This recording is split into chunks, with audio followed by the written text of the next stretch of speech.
Buenas tardes, amigos de Dragones TV. Estamos con el profesor Raúl Arias. Bienvenido a Mexicali, profesor. Gracias, un gusto estar aquí. Profesor, levantó mucha expectativa su llegada al club de Mexicali Fútbol Club, el equipo de Dragones. ¿Cuál es el proyecto que tiene en mente? ¿Cuál es el proyecto en el que va a ir trabajando poco a poco?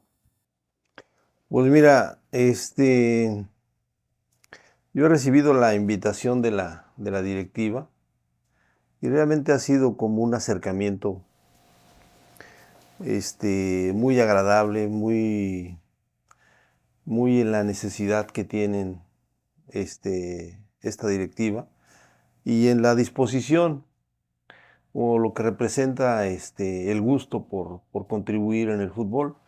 Y, y ese ha sido básicamente el primer acercamiento. Ya conociéndonos, pues ya vemos la necesidad, vemos que el torneo anterior no fue lo que quería la directiva, no fue lo que quería la ciudad. Y bueno, pues hoy, en este receso, es dedicarle un tiempo a que, a preparar un equipo, armar un equipo y que tenga algo congruente, competitivo, en base pues a lo que es hoy la necesidad de esta ciudad, que haya una congruencia entre lo que se planea y lo que a la gente le ilusiona, ¿no? Tener un equipo que compita. Y eso es lo que estamos en este momento haciendo. Profesor, la temporada pasada el equipo de Mexicali pues tenía muchos jugadores de la ciudad. Al momento de volver a armar el equipo o de reforzarlo, ¿contempla seguir con parte de la plantilla o va a observar primero o ya tiene refuerzos que podría usted analizar traer? No, mira, ahí vamos a esperar a que llegue el técnico y Enrique López Arza, y en base a esta relación y verlos, porque al final de cuentas todos los jóvenes merecen la oportunidad de ser observados y sacar una conclusión. O sea, en forma natural hay una producción natural cuando hay una afición, pero sí es importante en este momento pensar que el equipo necesita refuerzos, necesita cuando menos la estructura, la base de jugadores que carguen con esa responsabilidad. Y la otra parte que es vital es el trabajo. Es en el menor tiempo posible, es que exista una producción de jugadores locales, ¿sí? Que realmente este, no se pierda de vista el sentido de pertenencia, la importancia que tiene la productividad del jugador local.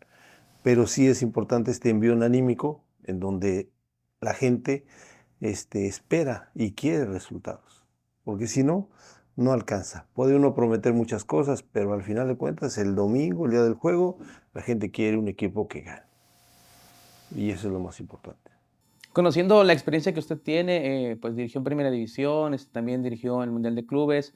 ¿Qué vio en el profesor Enrique López Arza para elegirlo a él como quien debe llevar el proyecto deportivo? Bueno, Enrique, tenemos ya algunos años que nos conocemos. Fuimos compañeros en algunos equipos en Puebla, en Atlante. Y trabajó mucho tiempo conmigo en Necaxa.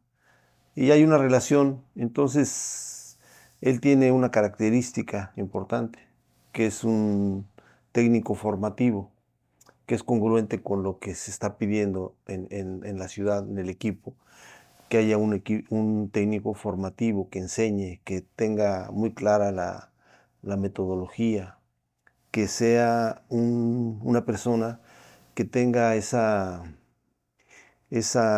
paciencia para repetir, trabajar y, y bueno, también la resistencia de poder ser productivo en una ciudad como esta, ¿no? O sea, no solamente él, sino que tenga la capacidad de alimentar al grupo de jugadores para que sean resistentes en este clima que no está fácil. Entonces, para mí, él es el que tiene el perfil formativo y lógicamente tampoco alcanza con que sea muy formativo.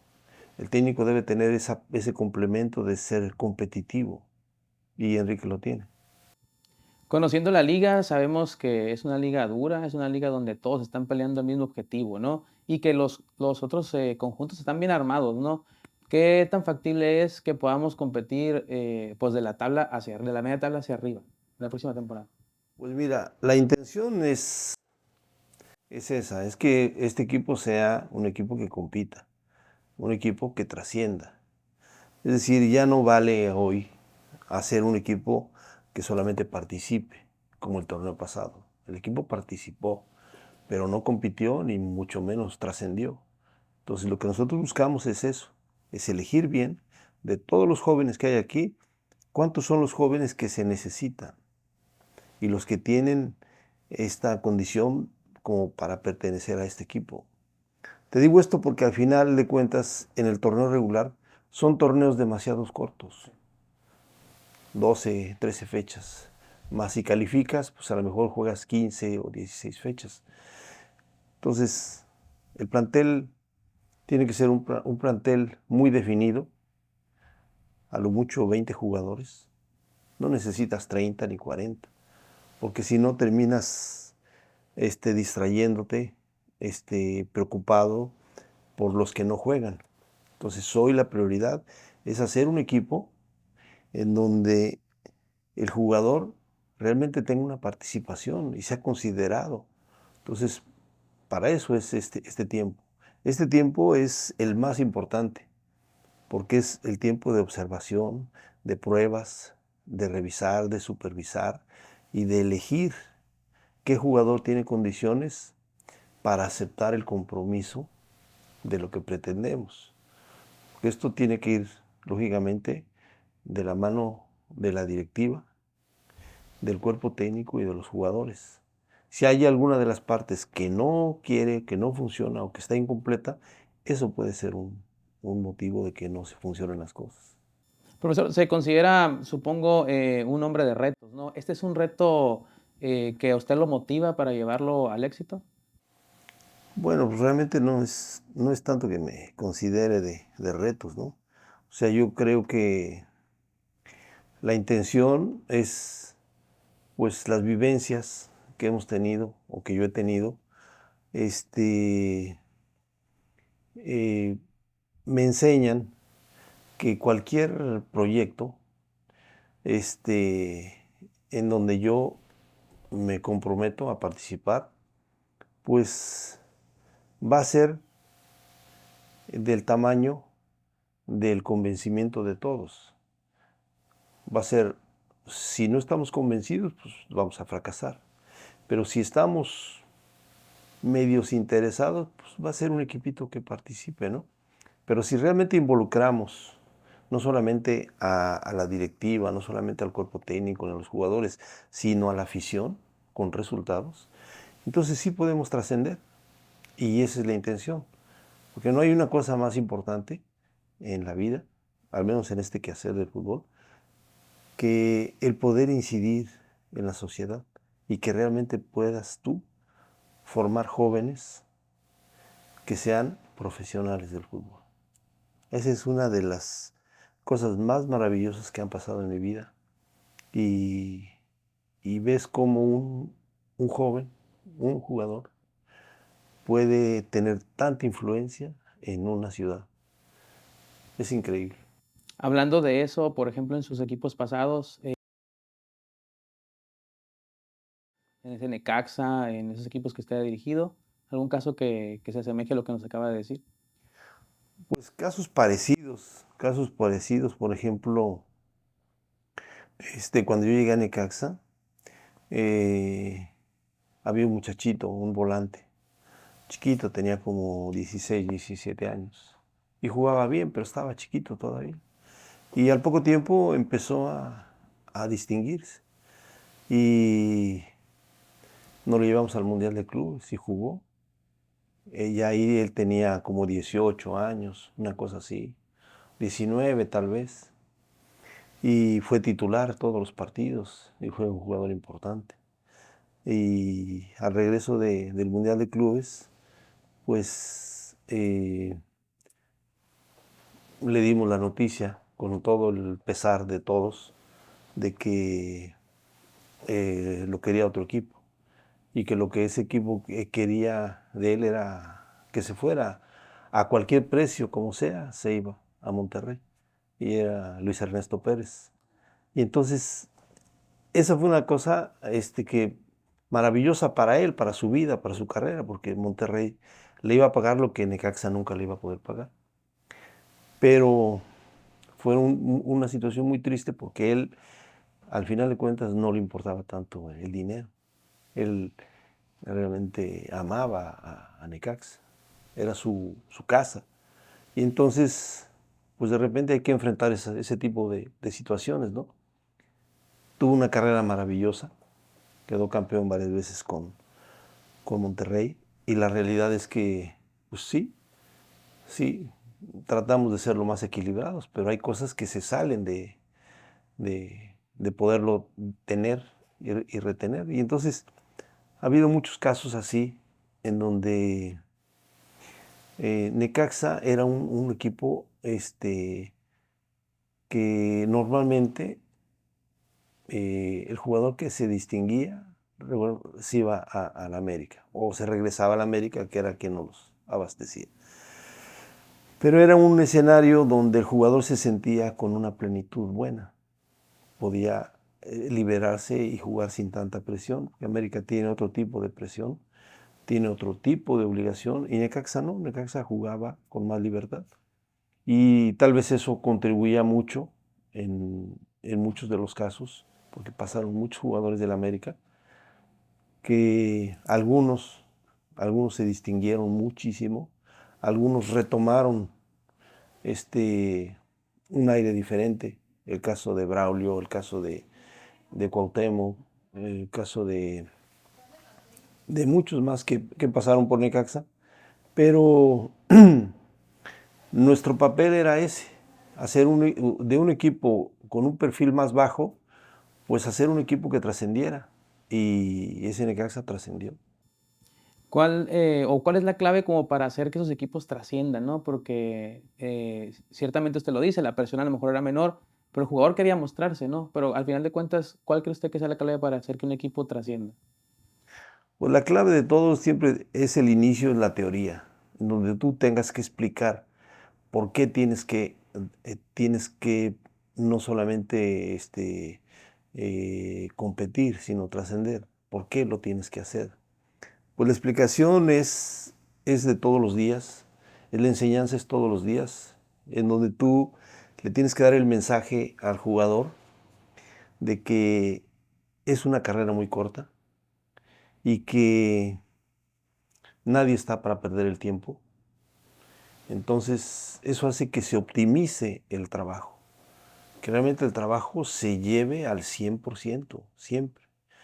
Y durante mucho tiempo, esto así suena como repetitivo, en el equipo sonaba así, o en los equipos donde he estado. Pero la clave está en una cosa que se convierte en un hábito, que es la práctica de la excelencia.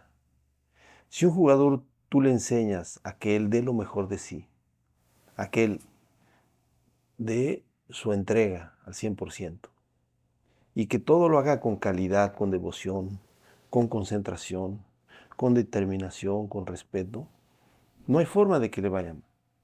No hay forma. Esa es la clave. ¿Me entiendes? Pero si tú le dedicas poco tiempo a tu trabajo,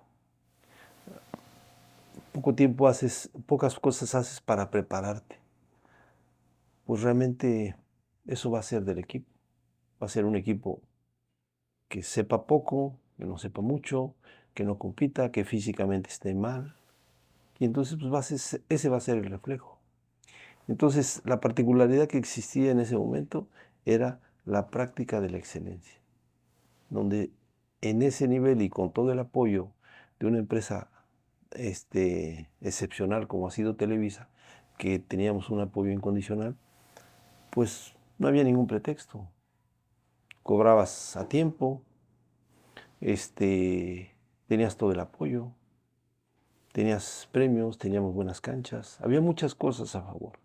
Entonces hay que, aunque parezca que el jugador sí lo sabe, no es cierto. Hay que repetírselo todos los días. Oye, hay que agradecer, miren las canchas que tenemos, miren todos los beneficios que tienes como jugador o como profesional.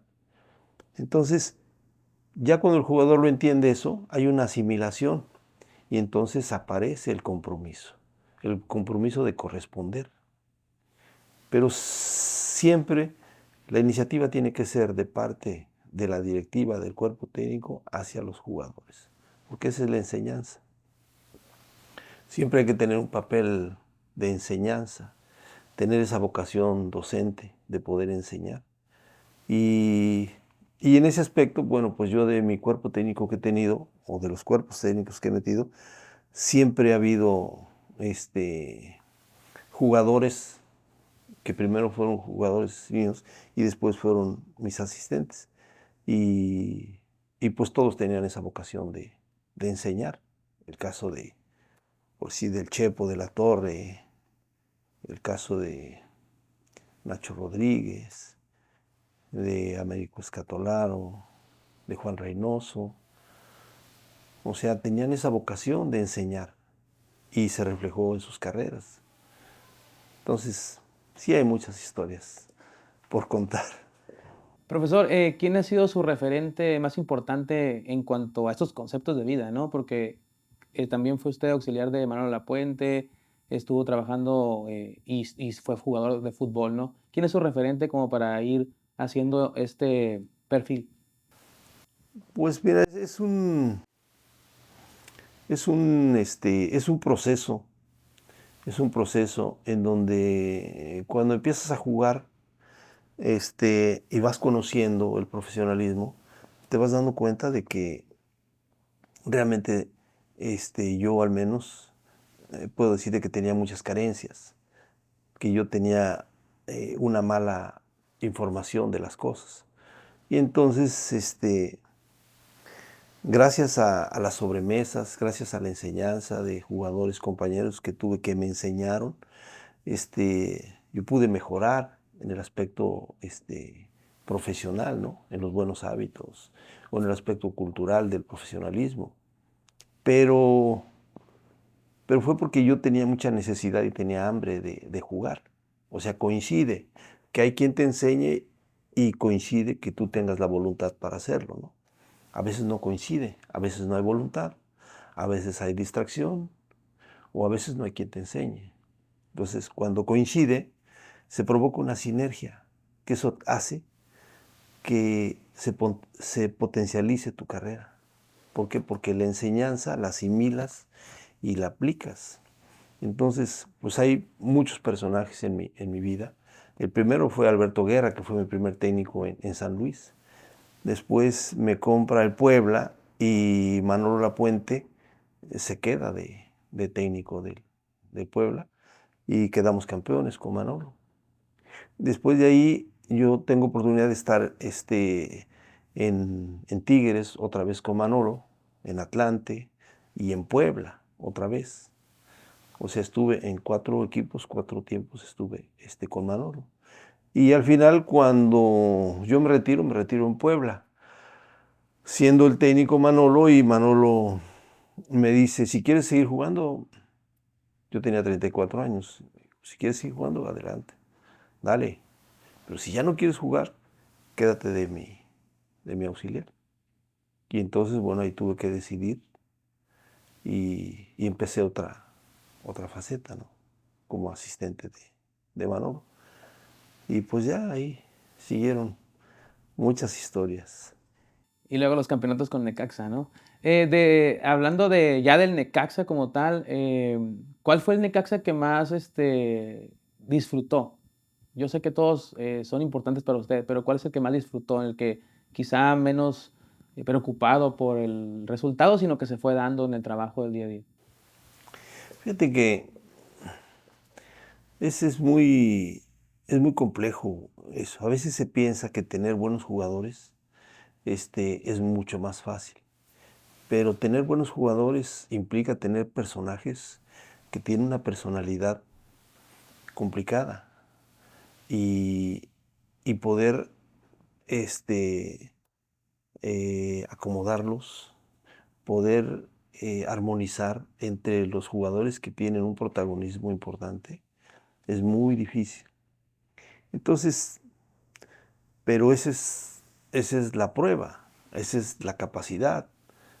Si no eres capaz de entender esa parte y sobre todo de no competir contra los jugadores, porque tú puedes como técnico tener un protagonismo y ese protagonismo pues a veces es un impedimento, porque compites. Hay muchos técnicos que compiten con los jugadores. El ego te hace que compites. Pero cuando tú te despojas de tu vanidad y realmente trabajas en función del equipo, sea quien sea, si es una figura o es un jugador normal, eso es lo que más te ayuda a armonizar y encontrar un funcionamiento en el equipo. Para competir en un trabajo en equipo, nada más hay dos formas.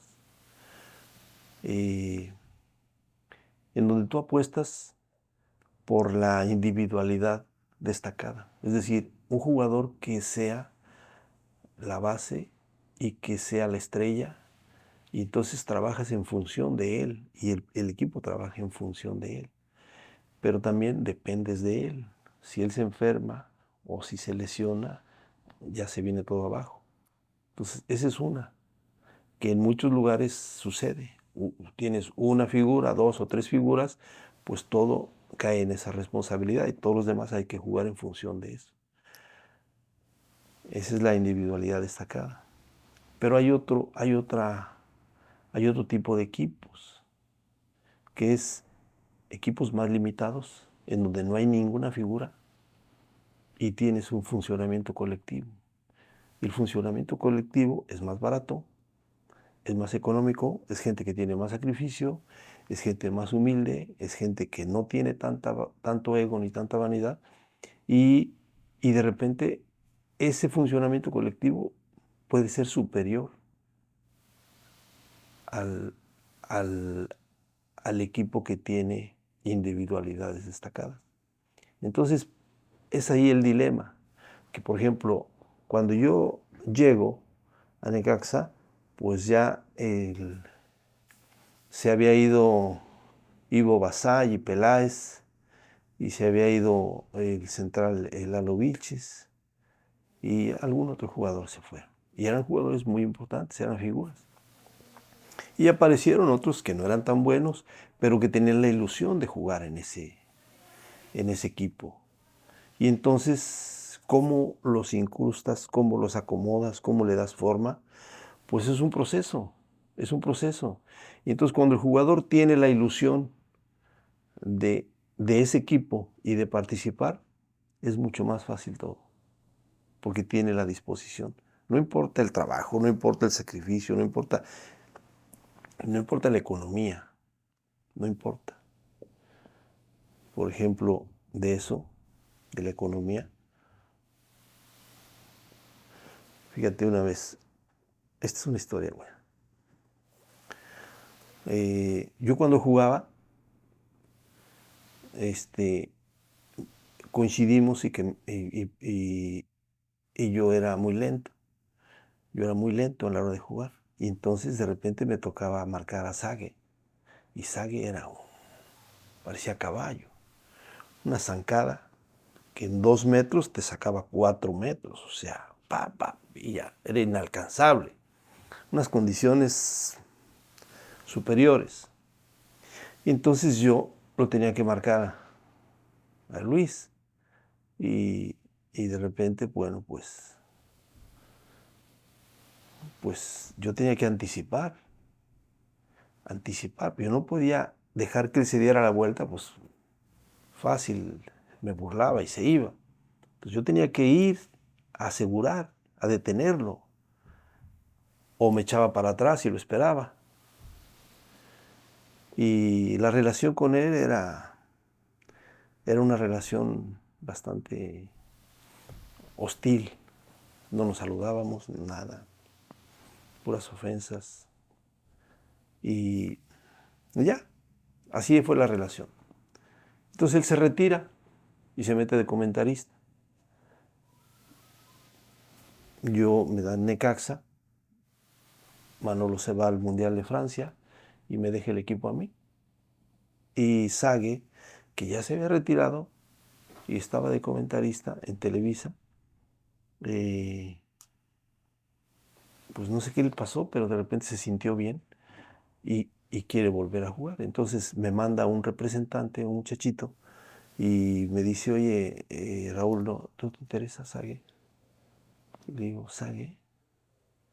Y yo acababa de jugar un partido amistoso con él en el Estadio Azteca, en una cascarita que hicimos con Emilio Azcárraga, donde jugaron pues, artistas, Luis Miguel de lateral, imagínate, Mijares, el gordo, este, el torero, Enrique Ponce, o sea, gente popular y todo, y una cascarita entre amigos. Y ahí jugó Sague, y yo lo vi físicamente impecable. Entonces Luis,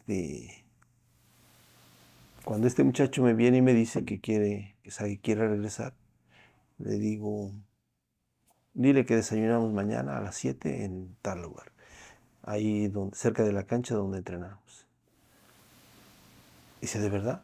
Yo sí, porque yo lo había visto y lo vi entero. Haz de cuenta que lo toqué y parecía esto, como de fierro era.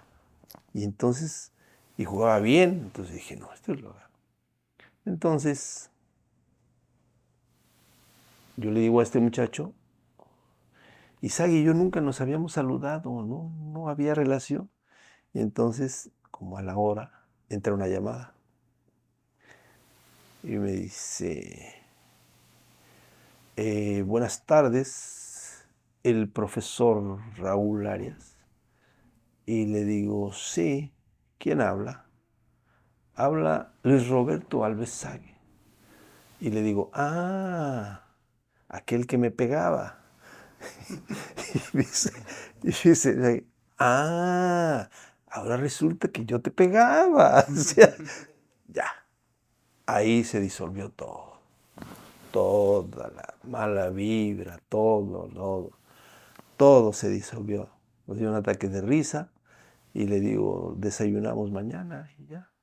Y al otro día que nos vimos, pues ya con más madurez y con más todo, desayunamos y le digo, vámonos al entrenamiento. O sea, ni siquiera me dijo, oye, quiero jugar. No, le dije, vamos, vamos. Oye, pero es que, ¿qué vamos? Y dije, no, vamos ya de una vez. Ahí te entrenas y ya. No, pero es que no. Digo, ¿cuál es el problema? ¿El dinero? Dice, no, no es el dinero. Digo, entonces, vámonos. Yo mando, vámonos. O sea, sin hablar de dinero, sin hablar, no traía ropa para entrenar. Pero lo que voy es que Sague, en ese grupo, cambió la historia del equipo. Porque estaba en una madurez maravillosa. Tiene una plenitud, una conciencia del trabajo. Llegaba a las 7 de la mañana a entrenar. Entrenábamos a las 10. Él llegaba a las 7 de la mañana. Se daba masaje, se iba al gimnasio, después iba al comedor a desayunar y después estiramientos y a las 9:30 era el primero que estaba en la cancha. Y él vivía en el sur de la Ciudad de México y las instalaciones de Necaxa estaban en el norte, en la salida hacia Querétaro. O sea, había que atravesar. Entonces él se compró una camioneta, contrató un chofer y a esa hora salía y estaba a las 7, 7:30 en Cuautitlán. Terminaba el entrenamiento, se quedaba otra vez a hacer ejercicios, masaje, un vapor, y salía de las instalaciones a las 3 o a las 4 de la tarde. Era el primero en llegar y el último en irse. Y eso cambió, influyó en muchas figuras ese profesionalismo. Y ya también ahí, bueno, pues nació una relación muy bonita, de mucho respeto, de mucho profesionalismo y, y él nunca mencionó el dinero, nunca. Entonces, es una de las cosas que tú dices, es una bendición que a veces coincida, que te llegue una persona con esa madurez, con ese profesionalismo, a un equipo, porque lo que transmite él a todos es precisamente eso, es la excelencia. Y esa experiencia fue muy bonita. Excelente. Profe, ¿cómo percibe el fútbol? Porque por ahí nos hemos dado cuenta, los equipos que usted ha dirigido, que son ordenados, ¿sí? Priorizan quizá el sistema defensivo y a lo mejor luego ya lo del ataque. ¿Así percibe usted el fútbol o se va adaptando a cada proyecto? Los equipos son en base a lo que tú tienes. Si tú tienes una buena delantera, pues los tienes que aprovechar, tienes que hacer que funcione la delantera. Pero si no tienes buenos delanteros, pues ¿qué tienes que hacer? Pues tienes que defenderte bien y contragolpear o jugar a la pelota parada. Pero ese es un tema que de repente se toca, este, porque es como un estilo, es como una forma. Pero realmente en los equipos donde yo he estado, el primer equipo que estuve, jugando así, como siempre he jugado en mis equipos, tuve el equipo más goleador y al equipo con menos goles que le anotaron. Tuve al campeón goleador. El primer equipo que tuve yo en primera división, que me lo dieron, era el Correcaminos, el primero. Y me traje al hondureño Carlitos Pavón, que era una maravilla. Tenía 17 años, Carlitos. Quedó campeón goleador. Y en esa categoría, que era primera A, estaba Tigres, que había descendido. Y Tigres tenía como una selección nacional. Bueno, pues Correcaminos fue el equipo más goleador y el equipo menos goleado. Y teníamos al campeón goleador. Entonces, ese es el estilo, esa es la forma. Porque ¿cuál es el chiste del juego? El chiste del juego es defender con la mayoría de gente y atacar con la mayoría de gente. ¿Cómo encuentras un equilibrio en eso? Pues solamente con trabajo, con trabajo. Entonces, si tú te defiendes, oh, está defendiendo con mucho, sí, pero si atacas con la mayoría de la gente, pues esa es la capacidad física que tiene el plantel para pisar las dos áreas. Entonces, el estilo es lo que la materia prima es que tengas. Quieres, no puedes hacer agua de limón si tienes guayabas. Entonces, si tienes buenos jugadores, pues tienes que, pero no puedes tú tener malos jugadores y jugar del tú al tú. Por ejemplo, un ejemplo. Puebla tenía un buen torneo en este pasado, un buen torneo. Y que jugaba bien y muchos halagos, que Puebla bien, que no, que. Entonces va a jugar contra el América en casa. América le mete 5 o 6. ¿Por qué? Porque se puso a jugar de tú a tú cuando había una diferencia abismal. La ofensiva de América era contundente. El medio campo era superior. Entonces no puedes jugar abierto al tú por tú. No puedes. Y luego de regreso le mete otros 5. Entonces, el fútbol, como todo en la vida, se necesita una estrategia. ¿Quién inventó la estrategia en la vida? ¿Sabes quién? El más débil. Porque el que era superior, el que es superior no hace estrategia. Vaya, avasalla, le pasa por encima al que sea. ¿Por qué? Porque es un equipo superior. Pero el débil llega un momento que dice, oye, pues hay que hacer algo, estos siempre nos ganan. hay que hacer algo. Entonces la estrategia es eso. Oye, si hacemos así, sorprendemos y esto, y buscas la forma hasta encontrar una, una fórmula. Pero esa es la base de la estrategia. Si no hay una estrategia, este ejemplo que te digo de Puebla y de América, no hizo estrategia. Después el América va a jugar contra Toluca y América dice, si al Puebla le metimos 11, a esta Toluquita le vamos a meter y ¡pac! Le gana el Toluca, le quita lo invicto. ¿Qué quiere decir? Que subestimó y no hizo una estrategia, porque daba por hecho de que le iba a ganar. Entonces, cualquier rival merece tu respeto y merece tu atención y que haya una planeación donde tú lo puedas anular o le puedas ganar. Pero esos son dos ejemplos recientes. Profesor, hablando del Mundial de Clubes, pues le ganaste al Real Madrid, ¿no? En el tanda de penales. Eh, ¿Cuál son tus impresiones, ¿no? De aquel momento? Porque sigue siendo histórico, ¿no? Para el fútbol mexicano. Pues mira, la conclusión al paso del tiempo es que el Real Madrid era un buen equipo. Es un equipo histórico, por muchas cosas. Un equipo superior. Pero en ese momento, en ese torneo, yo creo que Vasco da Gama era más equipo. Corinthians era más equipo, estabas en su país, ¿sí? El Manchester City, por ahí, era buen equipo. Entonces, volvemos a lo mismo. Entra la estrategia en la planeación. Cuando a mí me dan el plan, el programa para el Mundial, haz de cuenta que el Mundial de Clubes empezaba el 6 de enero. El 6 de enero. Y nosotros teníamos que viajar el día 4 de enero para jugar a los 2 días.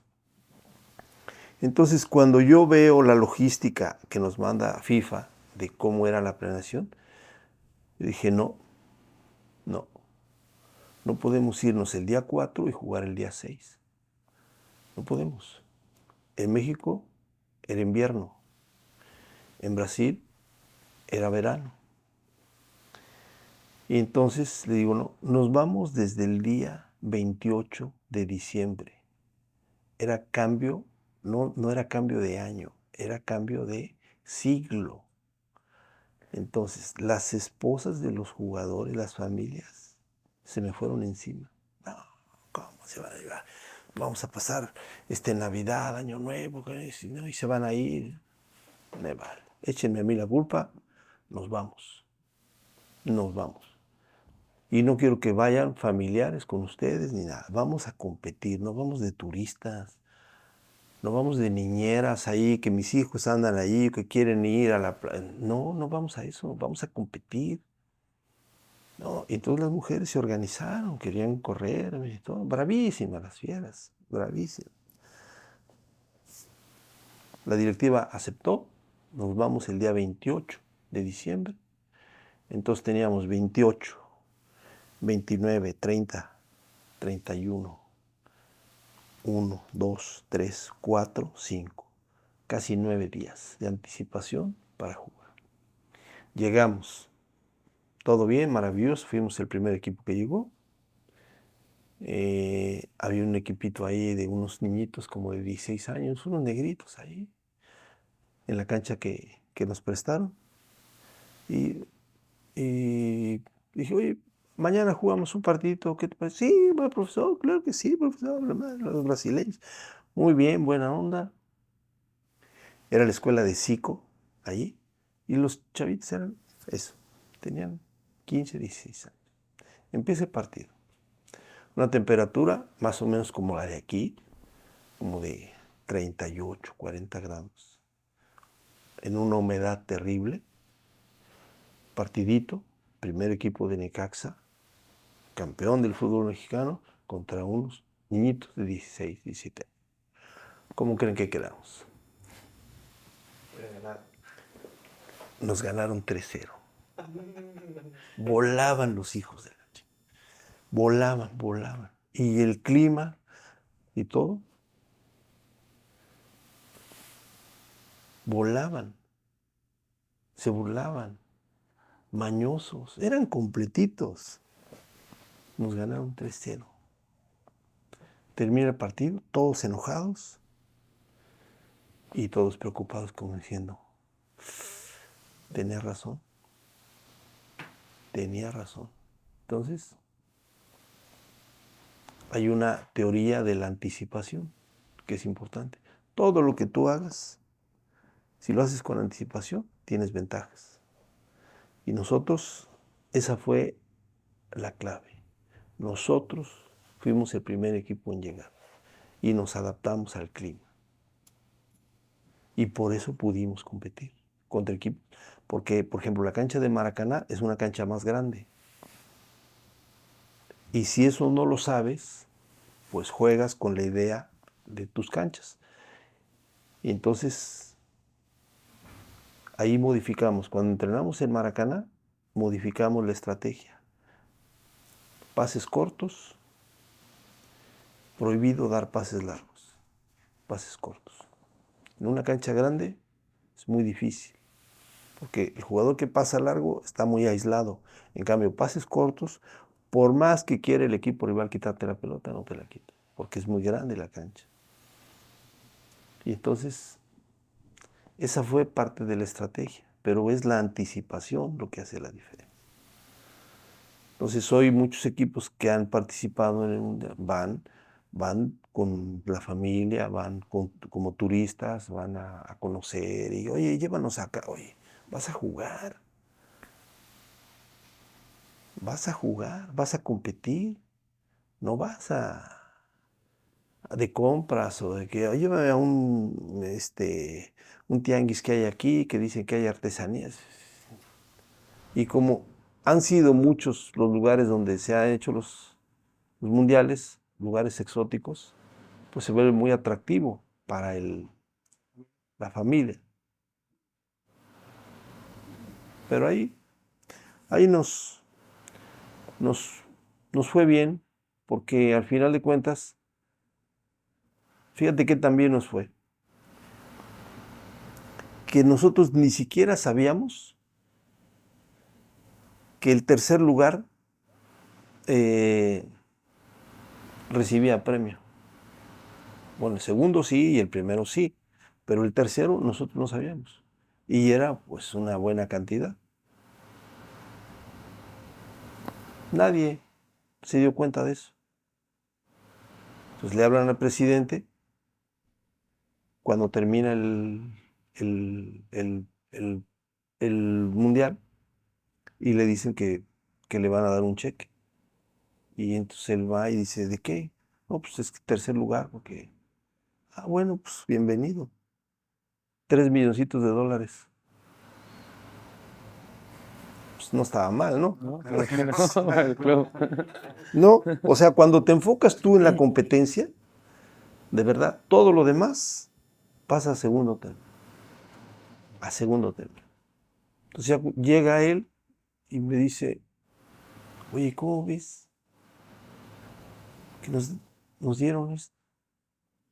Qué buena onda. Perfecto. Hay que darles a los muchachos. Y entonces empieza, bueno, vamos a ver. Dije, no, hay que darse, hay que darles. Y ya, una parte para los muchachos. Y inesperado, porque tampoco ellos lo sabían. ¿Me entiendes? Pero ya que se consiguen las cosas. Entonces, fue una buena experiencia, pero yo saco la conclusión, que es la anticipación. La anticipación es clave en la vida. Si tú vas a tu trabajo y llegas barriéndote, tú no sabes si ya llegó tu jefe, si alguien está de mal humor, si algo falta, si no hay agua, no hay luz, si hay algún contratiempo, no te da. Pero si tú llegas 15 minutos, 20 minutos antes, ves, te tomas tu cafecito, ves cómo llegan, de qué humor llegan. Es lo mismo cuando vas a la escuela. Terminas de hacer tu tarea, haces lo que tengas que hacer y ya. Entonces, la anticipación fue la clave de equilibrar la competencia. Bueno, ya hablé mucho, creo. Profe, ya para finalizar, no quisiera no preguntarle del Mundial, ¿no? Que está a punto de arrancar en unos días. ¿Cómo es la selección mexicana para competir en este Mundial? Pues fíjate que yo siento que hay como mucha incertidumbre en la selección, hay muchas dudas, y no hay un equipo que digas tú, o que ahorita nos pongamos de acuerdo y decimos quién es la base, quiénes son los volantes y quiénes son los delanteros que van a jugar. No hay un equipo titular. Y, y no hay una buena, no es un buen presagio eso. Los equipos que funcionan son los equipos que tienen un funcionamiento y el conocimiento y que han jugado 6 o 7 partidos juntos y que tienen ya un conocimiento de los compañeros. En el fútbol pueden pasar muchas cosas, accidentes, muchas cosas. Ojalá que suceda algo así, porque realmente hoy México necesita mucho ese gusto, eso que nos ayude a, a seguir compitiendo o a seguir queriendo el fútbol. Ojalá que le vaya bien, pero sí es bastante complicado. No está nada fácil. Y, y es una pena porque sí hubo tiempo para preparar la selección, sí hubo tiempo, pero yo creo que también se perdió mucho tiempo en la elección, en las dudas. Y pues si tú tienes ese cargo ya como responsable, pues tienes que decidir o tienes que apostar por algo. Y que ese algo funcione. Y a cualquier jugador que tú le des continuidad y confianza, funciona. Funciona. Pero no puedes traer jugadores que no son titulares, están en Europa, pero no son titulares. No puede ser. O sea, parece un torneo largo, pero no es un torneo largo, es un torneo muy corto. Tú pierdes el primer partido de inicio y ya casi estás fuera. ¿Por qué? Porque es muy difícil que un equipo que no funciona de inicio y si pierde, ya tenga ritmo para el siguiente partido. No, no. Las selecciones, lo que tienen que tener para iniciar el torneo es ritmo, ritmo, ritmo. Llegar embalados ya con un funcionamiento, ya. Tener 4, 5, 6, 7, 8 partidos. 8 partidos con un funcionamiento y que lleguen y lo apliquen a la competencia. Pero si llegan bueno, vamos a ver cómo nos acomodamos y bueno, vamos a probar aquí, porque eso casi lo puedo firmar. Va a ser una alineación que nunca jugó. ¿Cómo puedes competir? ¿Cómo? Ojalá que me equivoque. Muchas gracias, profe. Nada más me gustaría finalizar con algún mensaje para la afición de Mexicali, que la verdad está muy ilusionada en la llegada de usted y el profe Enrique López Arza. Pues decirles que igual nosotros estamos ilusionados porque yo nunca pensé que Mexicali tuviera tanta gente y que estuviera tan desarrollada. Realmente. Y hoy yo sé que el fútbol pues ha trascendido a muchos jóvenes y los ha ilusionado.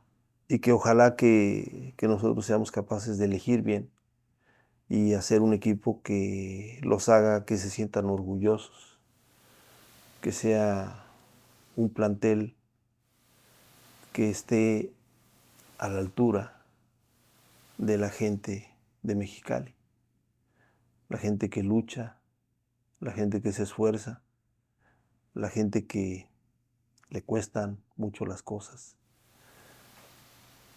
Ojalá que podamos nosotros contagiar al joven de esa resistencia, de esa continuidad y de esa constancia, porque esa es la única forma de conseguir algo. Así que pondremos nuestro mejor esfuerzo y que sea para bien de todos. Hacer un equipo que compita y que dé satisfacciones. Eso es lo que pretendemos. Excelente, bienvenido. Muchas Muy gracias. bien, igualmente, a la orden.